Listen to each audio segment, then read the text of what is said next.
BNP chairman Tarique Rahman 2 দশক পর সিলেট সফরে যাচ্ছেন। আজ রাত 8:15টায় সিলেট পৌঁছাবেন তিনি। কাল নগরীর আলিয়া মাদ্রাসা মাঠ থেকে নির্বাচনী প্রচারণা শুরু করবেন।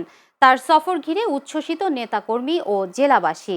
এই সফরকে ঘিরে উৎসবের নগরীতে পরিণত হয়েছে সিলেট।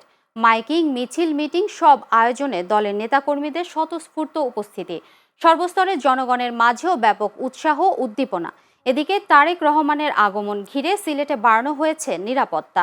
1991 সালে তত্ত্বাবধায়ক সরকার ব্যবস্থা প্রবর্তনের পর থেকে বিএনপি চেয়ারপারসন বেগম খালেদা জিয়া আনুষ্ঠানিকভাবে হজরত শাহজালাল রহমতুল্লাহু আলাইহি ও হজরত শাহপরান রহমতুল্লাহু আলাইহির মাজার জিয়ারতের মাধ্যমে নির্বাচনী প্রচারণা শুরু করতেন।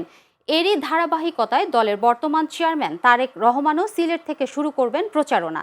নেতাকর্মীরা জানান, ধর্ম, বর্ণ, গোত্র নির্বিশেষে সবাই তারেক রহমানের জন্য অধীর আগ্রহে অপেক্ষা করছেন। এটাকে দেখার জন্য মুখিয়ে রয়েছে এই জনপদের মানুষ।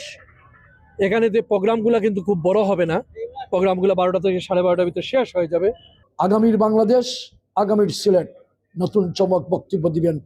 আমরা আশা রাখি এই চমক বক্তব্য শোনার জন্য সিলেটের সর্বস্তরের শ্রেণী-পেশার মানুষ আমাদের এই সমাবেশে যোগদান করবে। তারেক রহমান সাহেব 22 তারিখ এখানে যে 11টার সময় বক্তব্য রাখবেন এবং সেটা শোনার জন্য, তার বক্তব্য শোনার জন্য সিলেটের মানুষ অধীর আগ্রহ নিয়ে অপেক্ষা করছে। আমরা আশা করছি সেই সমাবেশ লুকে লুকায়ন্ন হবে।